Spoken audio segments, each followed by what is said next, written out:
Good morning, everyone, and welcome to our virtual grand rounds. This morning, we're very pleased to welcome Dr. Paolo Cravedi as our speaker. Dr. Cravedi earned his medical degree in Italy from the University of Milan, followed by residency training at the University of Parma and fellowship training in nephrology at the United Hospitals of Bergamo.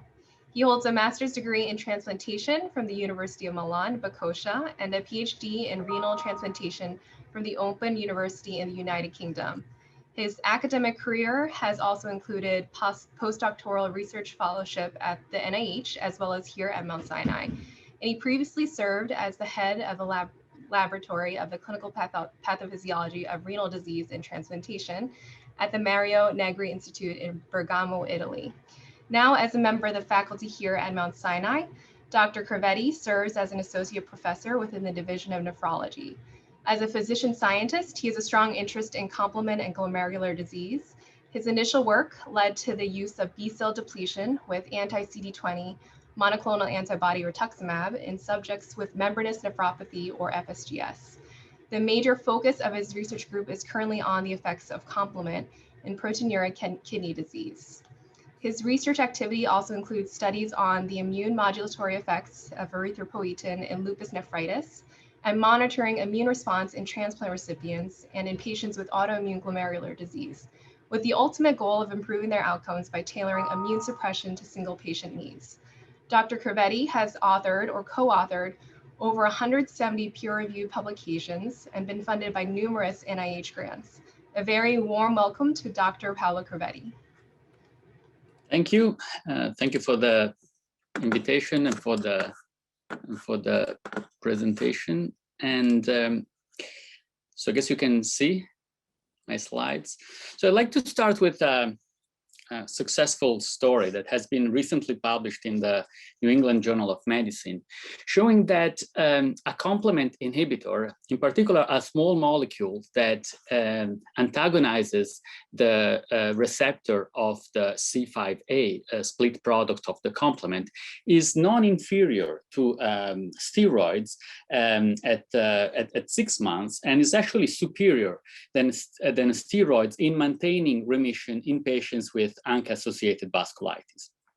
And this is a very nice story that builds on a previous paper from the same group that used mice that were expressing the human receptor for C5a, that is the target for this small molecule, avacopan. And in these mice that developed ANCA vasculitis, they showed a very nice dose response to avacopan. The higher doses of avacopan were associated with lower crescents, with lower severity of the disease. And this is the results of decades of studies in ANCA-associated vasculitis that clearly dissected the pathophysiology of the disease, that start from the expression of MPO and PR3 by neutrophils that are the target antigens for ANCA. And when the ANCA binds to their target antigen, promote the degranulation of granulocytes and the release of pro-inflammatory molecules, including C5a, that through the binding to its receptor, C5a receptor, that is the target of avacopan, recruits more granulocytes, leading to endothelial damage. So, and this is one of the many examples of complement inhibitors that clearly changed the way patients are being treated. Another example is provided by atypical hemolytic uremic syndrome. That is a condition that has often genetic basis that leads to the formation of thrombi, mainly in the kidney and in the brain. And the pathophysiology includes an abnormal activation of the complement cascade that leads to the formation of MAC and then to the formation of the thrombi. So based on this clear understanding of the pathogenesis of the disease, a complement inhibitor, a C5 inhibitor, eculizumab, has been has been tested in this patient. And this was one of the first landmark studies showing that in these patients that require dialysis, after this treatment, they have a dramatic improvement of the GFR, of the renal function. So by targeting, by knowing, understanding, and targeting precisely the pathogenic mechanism of the disease, we've been able to not only treat, but I would say even cure these patients. And since then, many different complement targeting therapies have been developed or are being developed that are targeting the activation pathways of the complement cascade, the anaphylatoxin, C3A, C5A, the amplification loop of the complement, or the terminal pathway that leads to the formation of the MAC on the cell surface. But not all these complement inhibitors clearly work in the same way, and it's key, since they're so selective, to know how the disease works to make sure that the treatment is appropriate. So that we use the right tool to treat the different diseases. For example, membranous nephropathy is a glomerular disease that is characterized by a thickening of the glomerular basement membrane in the glomerulus. And this is one of the leading causes of nephrotic syndrome, proteinuria in adults, and it's due to the formation of IgG4 autoantigens against podocyte antigen. And 1/3 of the patients undergo spontaneous remission, 1/3 has persistent proteinuria, and 1/3 progresses to end-stage kidney disease. And in this disease, since from the very beginning, has been recognized a rule of complement. At least complement has been associated, complement disposition has been shown in this disease. So investigators here actually at Columbia thought to target complement to improve the outcomes of the disease. And the working model was that these autoantigens, these autoantibodies that are targeting PLA2R, that is the target antigen on the podocytes, were activating the complement cascade through the MBL pathway, leading to the formation of the MAC on the podocytes, and then to the death of the podocytes. So what they thought is that if we could block the MAC formation, we could improve the disease. And they targeted the MAC by inhibiting C5, that is one of the components of the MAC. So they did this randomized control trial involving over 100 patients. And the treatment was eculizumab, that is this antibody against C5 or nothing. It was a placebo control. But at the end of the trial, I think at 6 months, there was no difference between the two arms. One potential explanation is that the complement activity was not fully inhibited because some of the antibody was lost in the urine. These patients were proteinuric. But probably the most reasonable explanation is that the pathophysiology does not involves complement, but not the terminal components of the complement cascade. So it's key that we understand that we do bench research to understand the pathophysiology of the disease to use the most appropriate complement inhibitors. And here is a simplification of the complement cascade that is composed by over 30 soluble and membrane-bound proteins that can be activated through 3 different pathways. The classical pathways that starts from the formation from antibodies that activate the complement, the MBL that is initiated by components of the bacteria membranes, or the alternative pathway that is constantly active, but is controlled by the presence of complement inhibitors. One of these complement inhibitors is DAF, or the decay accelerating factor. All these 3 complement cascade converge into the formation of C3 and C5 convertase that split C3 and C5 into C3A and C5A, that are the anaphylatoxin that act on the C3A receptor and C5A receptor, and then to the formation of the MAC on the cell, on the surface of the target cells. So just a few elements that I think are important to remember. So the classical and MBL pathway need an active signal, antibodies for the classical pathway or bacteria for the MBL.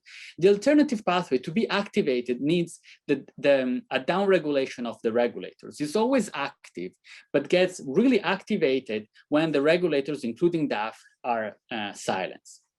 And then the final product of the complement cascade is the formation of the MAC on the target cells.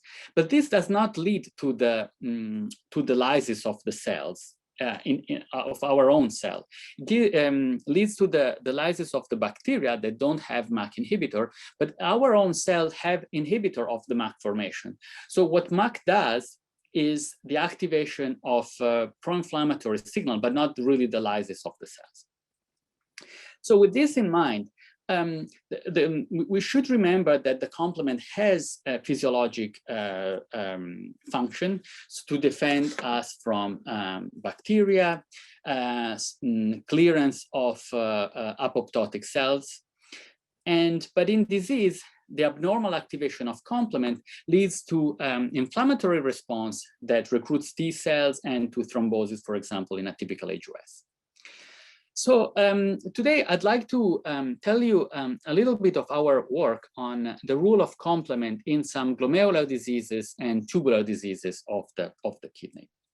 So our initial focus was on FSGS, that is one form of glomerulosclerosis that is that is practically the common pathway of any kind of glomerular disease. So FSGS, though, is a particular element of kind of glomerulosclerosis that interests just a fraction, a portion of the glomeruli. You see here sclerotic areas of the glomeruli as compared to a normal glomerulus, and just a few of the glomeruli are being interested by the sclerosis. So that's why it's focal and segmental. And so the pathophysiology of the disease is unclear. But a few years ago, here at the Northwestern University in Chicago, they did a very important experiment in humans. So there was a patient with FSGS that received a kidney from a healthy donor. A few hours after the transplant, these patients developed dramatic proteinuria, like over 20 grams of proteinuria. So our colleague Lorenzo Gallon did a biopsy here, and he found that these patients had a recurrence of the FSGS. So there was the idea that there was some circulating factor that was responsible for the recurrence of the disease that is so quick after the transplant. So there must be something in the circulation that damages the kidney and promotes FSGS. So he had this very brave idea of taking the kidney and transplanting into another individual that did not have FSGS. So the idea is that if this patient doesn't have this circulating factor, the lesions that were due to this circulating factor in this patient could regress. And indeed, this is what happened. This was not an easy procedure, but was very successful.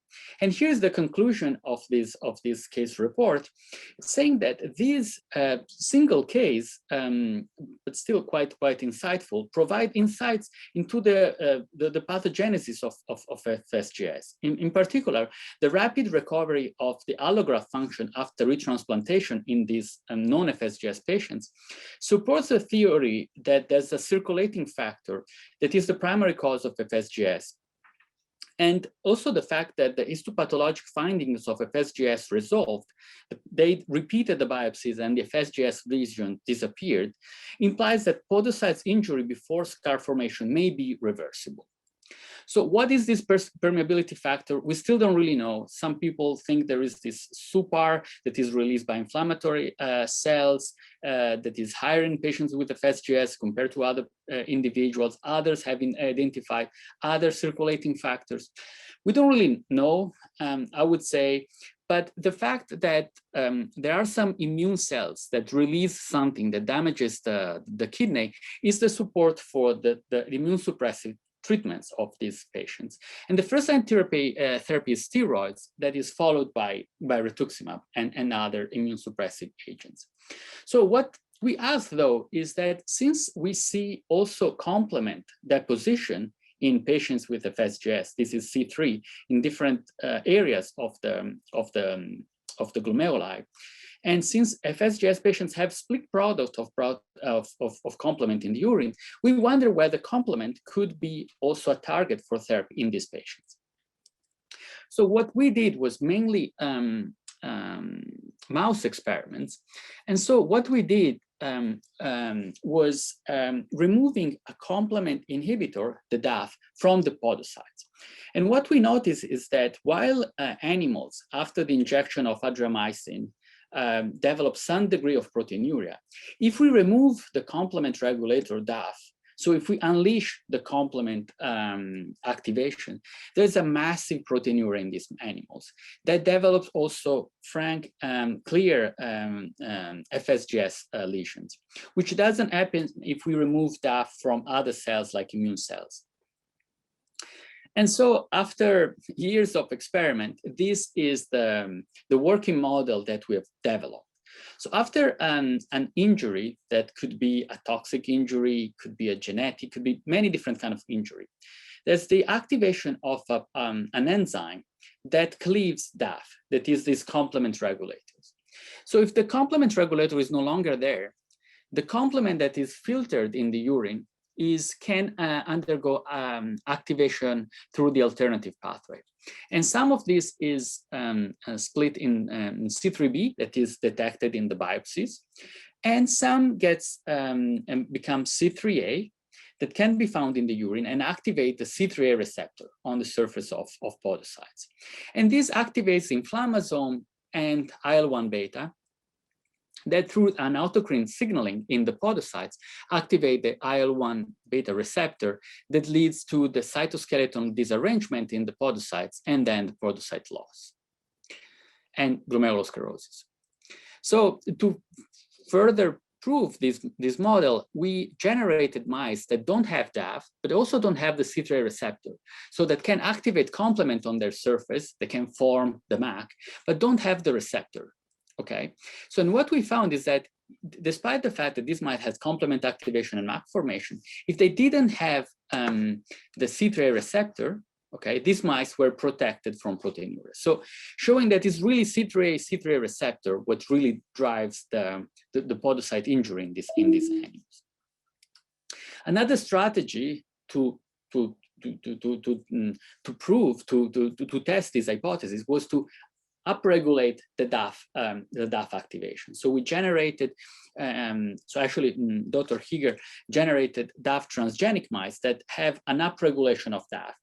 And there's a special form of DAF that is not cleavable. So these mice have a lot of these complement regulators, so the complement cannot get regulated. And here's the expression of this molecule. So these are the mice that don't have their DAF, that as we showed before, have proteinuria. Here are the wild type animals. If we, in these mice, we transgenically express DAF, we have been able to prevent the onset of proteinuria. And this is true if we induce DAF overexpression at the beginning before we induce before we inject adriamycin, or even if we treat the mice after the proteinuria has started. So if we start treating the mice here, they don't develop proteinuria as compared to the controls. But these are all animal studies. So if DAF is really cleaved, we should find it in the urine. So we did some Western blot, and these are urine from patients with FSGS, and we've been able to detect in these patients DAF in the urine as compared to controls. But as I said, most of these data have been generated in mice. What about the evidence that this actually applies also in humans? So we measured the urinary C3a in patients with FSGS, and we found a strong correlation between the level of urinary protein loss and the level of C3a. We found an association between the changes in proteinuria and the changes in complement in the urine before versus after therapy. And we found that this association between proteinuria and C3a was also not just at the moment of the measurement, but there was an association between the change in proteinuria and the change in complement. Importantly, others in the literature have shown that low C3 in patients with FSGS, so patients that have a higher consumption of complement, so the complement is lower because it's consumed, is lost in the urine, have a lower survival of the kidney function as compared to patients with the same disease that don't have complement loss.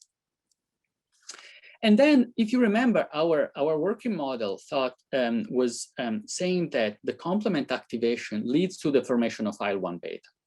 So what we did is, if IL-1 beta is actually the final mechanism why we have FSGS, why don't we try first treating mice with IL-1 beta inhibitors? And this is the proteinuria in control mice, and this is the proteinuria in mice that receive an anti-IL-1 beta antibody that, as you can see, are almost entirely protected by proteinuria and they don't develop FSGS. And then we used the antagonist, IL-1 receptor antagonist, anakinra, that has been used in humans as well. And also here, the mice that receive anakinra are protected from these sclerotic lesions. So based on this background, we decided to treat some patients that have FSGS that is resistant to multiple treatments. So this is a patient with FSGS that had multiple relapses of the disease, that each time after each relapse, and as you can see, was pretty regular in the number of relapses, was treated with steroids and rituximab, that is a B-cell depleting antibody, as you know. And each time there was a reduction of proteinuria and then a relapse. So then,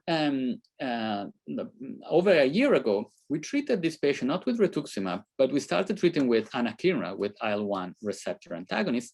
And since then, the patient did not have any relapse of the disease over 1 year. So which is a longer time period than the period that normally was between each relapse.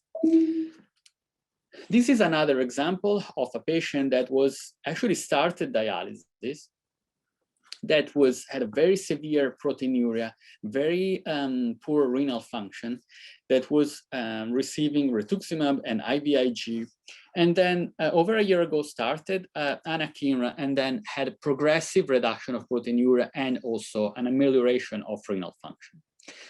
And finally, this is a third case that is similar to the case that was treated at Northwestern, that had a recurrence of the disease after transplant. These patients are often treated with plasmapheresis with the rationale of removing the permeability factor. So was treated with these PECs with plasmapheresis, and then with rituximab. But after these patients started anakinra, practically the proteinuria went down without further need for plasmapheresis. So this is not, these are just 3 cases, it's not a randomized study, but this confirms what we've found prior in animals, indicating a role for complement and then IL-1 beta in the pathogenesis of the disease. And this supports further study with IL-1 beta or IL-1 beta receptor antagonists and complement C5a receptor antagonists in these patients. And our data provide also a rationale for treatments that are now, that have always been used, like steroids, that we didn't really know exactly how they worked. One of the things that steroids do is to inhibit the activation of the alternative pathway of the complement. So it's possible, so at increasing doses of complement, there's a higher inhibition of the alternative pathway. So it's possible that this is at least one of the mechanisms how steroids work in this disease. There's also others have a direct effect on podocytes, but this could play a role. And could play a role, the complement activation, also in why other treatments like rituximab is effective in this disease. It's not very clear why a B-cell depleting antibody works in this disease, where B cells were not thought to play an obvious role in this disease. So as you probably know, rituximab is an antibody against the CD20. that depletes B cells through complement activation or antibody-dependent cytotoxicity, has been developed for non-Hodgkin lymphoma, but has been treated in many autoimmune diseases. Actually, this is the first case that showed that rituximab may work also in patients with FSGS. So this was a patient with a transplant recurrence of FSGS. Here is the proteinuria that developed a post-transplant lymphoproliferative disease. So this patient received rituximab to treat the PTLD, and that worked beautifully for this PTLD, but these authors also found that there was a dramatic reduction of proteinuria. And then since then, others have treated patients with rituximab, including ourselves. These are patients that have been treated with rituximab, and we showed that there was a reduction of the number of relapses, both in children and adults, but was not very clear why that happened. Some hypothesize that rituximab is binding directly to the podocytes and somehow stabilizes the cytoskeleton, but this is not a finding that everyone was able to replicate. So until recently, our collaborators showed that in FSGS, there is the deposition of IgM, okay, immune globulin, and that co-localizes with C4d. So these immune globulin that bind to the glomerulus activate the complement through the classical pathway, okay? And actually this could explain why the rituximab works, because the rituximab inhibits the B cells that produce IgM, and the IgM leads to the activation of complement, as we've shown prior, leads to the podocyte injury. So to test this hypothesis, we studied the immune phenotype of patients before and serially after rituximab treatment. So in particular, we treated patients with rituximab, removed immune suppression. Some patients had no relapse, and some patients had a relapse. And we compared these two groups.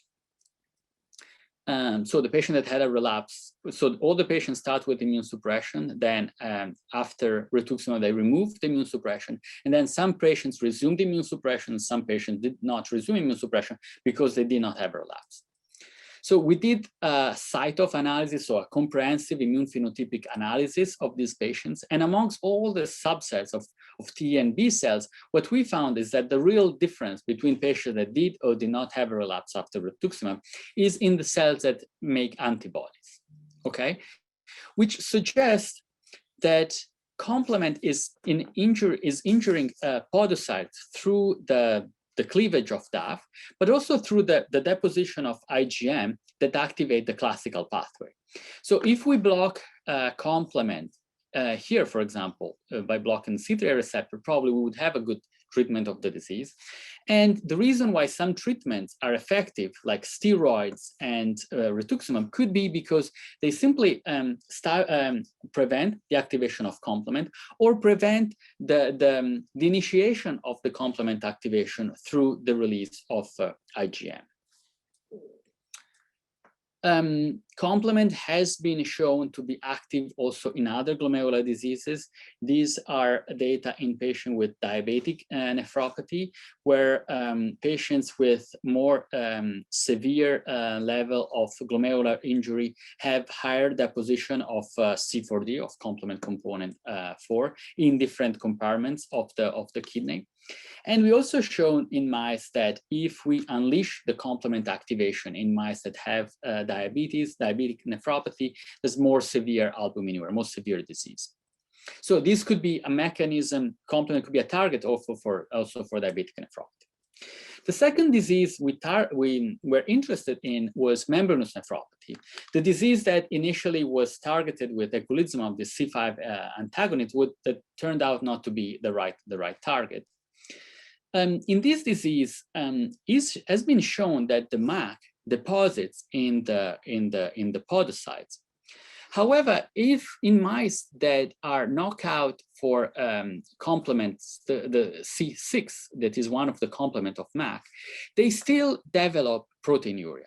Okay, so if you compare the wild type versus mice that don't have the MAC, they are still susceptible to the disease, suggesting that even though the MAC is present, maybe is not the primary pathogenic mechanism for the proteinuria. So we asked whether if there's any MAC-independent mechanism of podocyte injury in this other glomerular disease. And this is the current understanding of the disease of pathophysiology. In patients with this disease, there is a problem in the glycosylation of the IgG4 that target autoantigens. One of the target antigens is the PLA2R.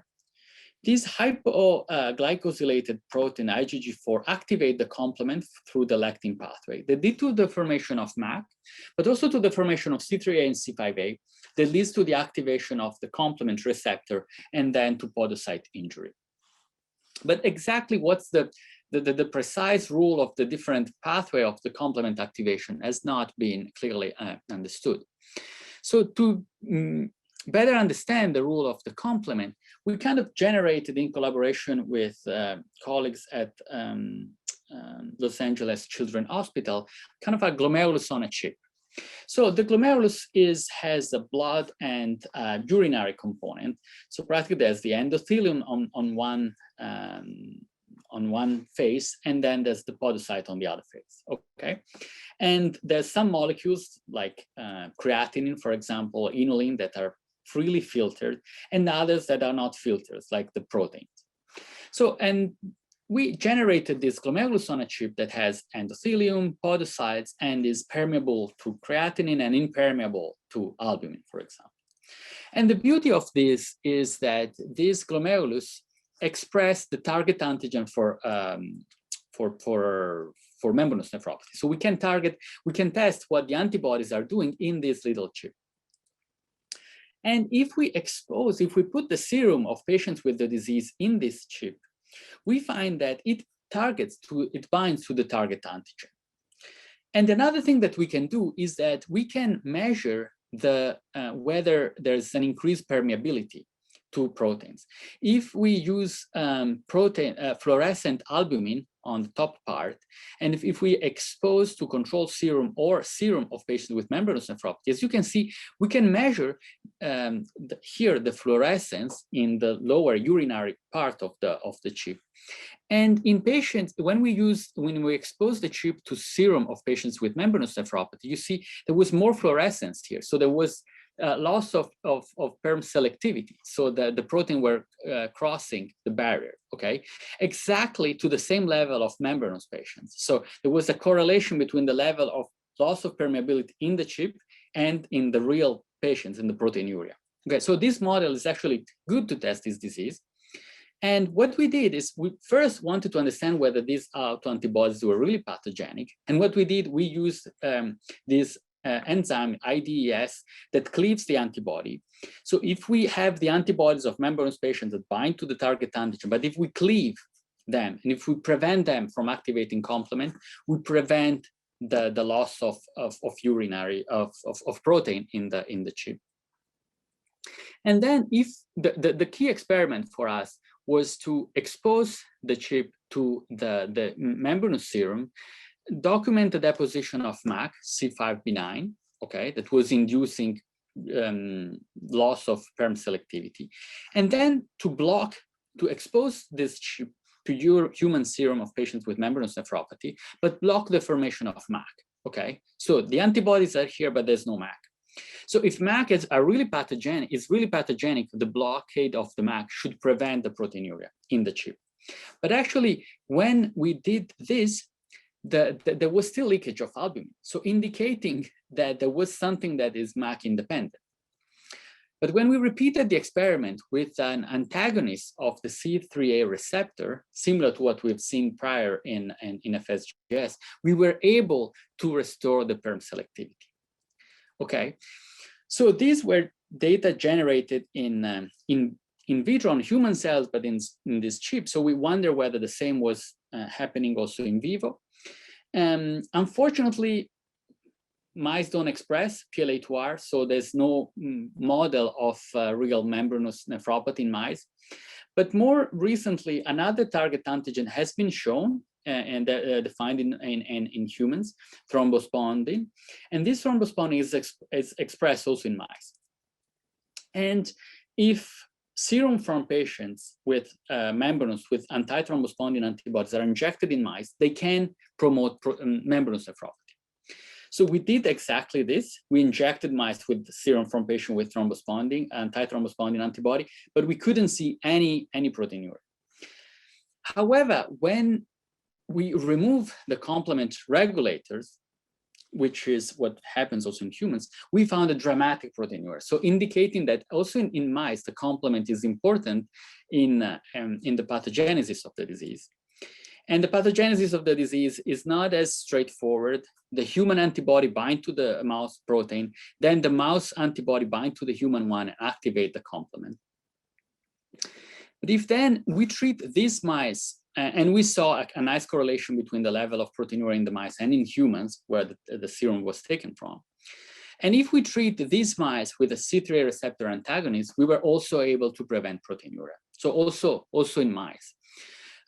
So we think that based on this working model, C3a receptor is a reasonable target, therapeutic target also for humans with this disease, while MAC doesn't play a dominant role, and which might explain why blocking C5 did not exert any effect in humans.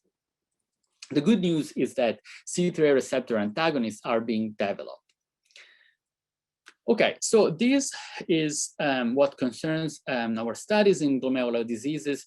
There's also, we have some interest also in tubular diseases. In particular, after the development of acute kidney injury, often patients develop chronic kidney disease. And this is a problem because actually this is an increasing reason for entering end-stage renal disease. Is there any question? Let's see, maybe not.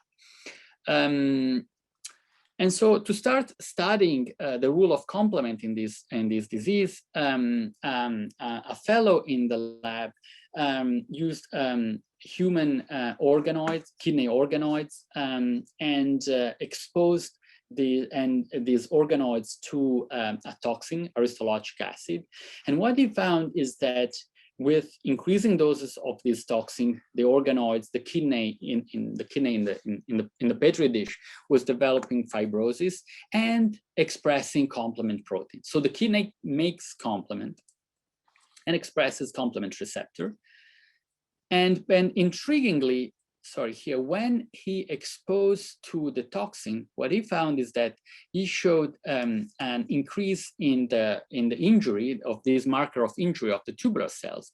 When he exposed the cells to a complement antagonist, this injury was reversed. And I'm sorry, okay. So, and here he showed that this is in human organoids, the complement, increasing doses of complement were promoting more severe fibrosis in this injury. And when we treated then the mice, when we actually developed mice that don't have a complement receptor, what we found is that these mice were protected from, this is the BUN at 42 days from the injury as compared to the wild type controls. Okay, as you can see, the mice have less injury. However, these mice were associated, and this was a very unexpected finding, with more severe acute kidney injury here at 2 weeks. So we wonder why that was the case. We sacrificed the mice at this time point, where unexpectedly they had more fibrosis and more injury than the control ones. And what we found is that these mice had fewer kidney infiltrating cells, and they had fewer CD4 and CD8 cells in the kidney. We also found that these mice have more M1 and less M2 macrophages. And others have shown that the conversion from M1 to M2 macrophages is key to allow the healing of the kidney. So even though the C5a receptor is important for the induction of injury in the tubular cells, is also important in the early phase of the AKI to protect the kidney. Indeed, if we remove the C5a receptor just from the tubular cells, these mice have AKI and they do not fully recover from the kidney injury, which is important because it's telling us how patients should be treated with complement antagonists. So probably in the acute phase, it's good that the complement exerts a good reparative effect, while in the chronic phase, it should be inhibited because it promotes the fibrosis of the kidney. So this is our working model. After a kidney injury, the C5a receptor promotes fibrosis in the kidney through the induction of senescence in the tubular cells. But in the early phases, the complement is key to recruit T cells and promote the conversion from M1 to M2 macrophages, because the M2 macrophages are the ones that prevent the fibrosis. So we haven't tested that in humans, but I will think that understanding the pathophysiology in this model is key to optimize the treatments also in the clinic. And finally, a few notes with another tubular disease, polycystic kidney disease, that is a cystic disease that is in most of the cases associated with genetic mutations to PDK1 or PDK2 genes, that is associated with cysts in the kidney and in the liver, as we said, with hypertension and intracranial aneurysms, and that is associated with the development of end-stage kidney disease in half of the patients by the age of 60. And the mechanism of the disease, the signaling, has been clearly defined, but we were intrigued by the finding that in the cyst of patients with PKD, there's often also signs of deposits of immune cells, like macrophages here and T cells, and also signs of complement activation. So here is the staining for C3 that is positive at the border of the cyst. And if you take the cyst fluid of patients with polycystic kidney disease, you can find a split product of complement as C3b. And also in the urine of patients with PKD. So we wonder whether complement was exerting some role in the pathophysiology of the disease. We initially thought was implicated in the recruitment of the immune cells. Could be that complement through the complement receptor also directly affects the kidney cells. But in any case, so in collaboration with Dr. Guzella here at Sinai, we generated mice that do not that develop the disease, but do not have C3. So as you can see here, mice that are PKD1 knockout develop a lot of cysts, okay, at 4 months of age. But if in these mice we remove the C3, so practically if we remove the whole complement activation, you see there's a dramatic reduction of these cysts. Okay, so, and if we actually quantify this, if we measure the cystic index in these mice, we find that there is a significant reduction that is, in some mice, is even almost normal. They look like wild-type animals.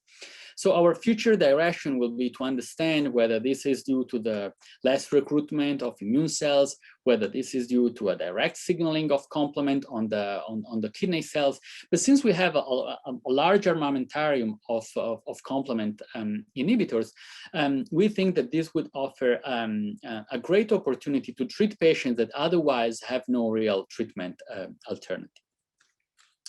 And to conclude this presentation, the complement system, as you've seen, is implicated in the pathophysiology on many kidney diseases, glomerular and tubular kidney diseases. And as new complement targeting therapies are being developed, it's critical to understand the disease pathophysiology to really target the pathogenic mechanism of the disease. And I want to thank the people in the lab that generated this data, and I'm happy to answer your question. Thank you for your attention. Thank you, Paolo. We do have some questions in the chat already. Let me see if I can. You see them? I can read them if you want. So from Dr. Greenberg, he says, since adriamycin can also cause cardiomyopathy, is there complement activation in cardiomyopathy? Do the mice that develop CKD also have cardiomyopathy in at least some mice or people? So yeah, that's an excellent question. Indeed, mice do develop cardiomyopathy. This is something we are not focusing on, but definitely mice have cardiomyopathy. It's possible that complement is implicated also in the pathophysiology of that. In humans, is less common to see FSGS, and actually the heart is the main target organ. But yes, absolutely, the mice do develop cardiomyopathy. We haven't tested whether the complement is implicated in this. Dr. Kohler has a question for us. Activation of the AVB3 integrin receptor has been implicated in podocyte injury in FSGS. Have you studied this receptor in your models or in patients? Another excellent question. Yes, we haven't studied, but it's been actively studied by other groups, and there's actually very promising data in targeting this integrin. We haven't tested whether there's any link with complement, and we haven't tested that. I see another question about neutrophils that produce IL-1 and respond to activated complement. Is there a role for these cells in FSGS or PGN? So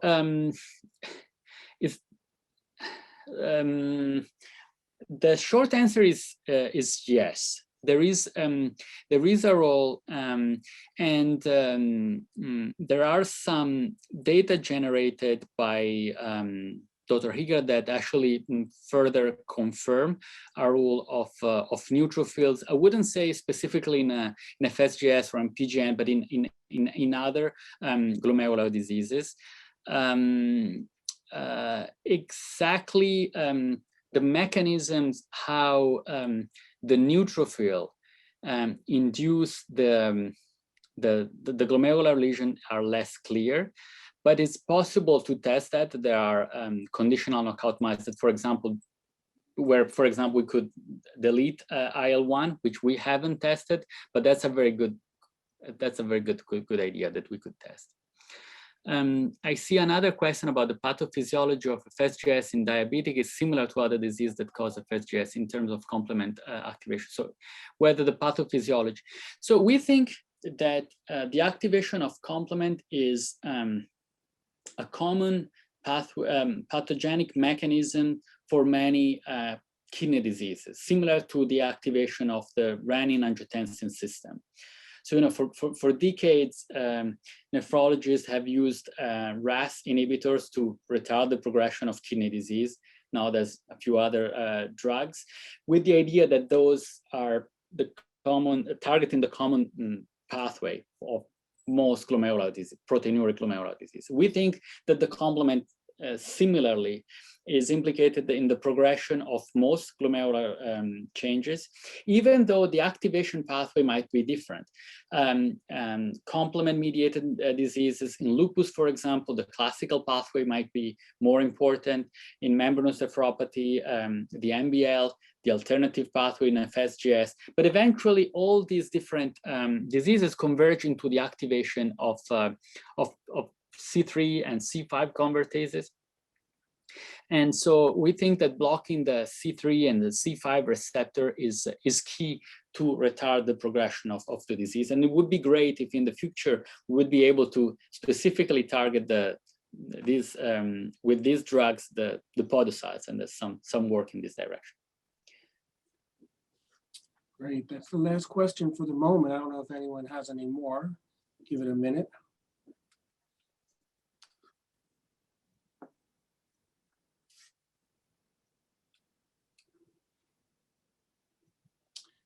If not, we can thank you, Dr. Cravedi, for a great talk. Great to see all the work that you're doing, you and your team, and for you to share it with us today. So thank you very much for coming and spending time at Grand Rounds. Thank you. Thanks, everyone. Have a nice day, everybody. Enjoy. Bye. Have a good one. Nice seeing everyone.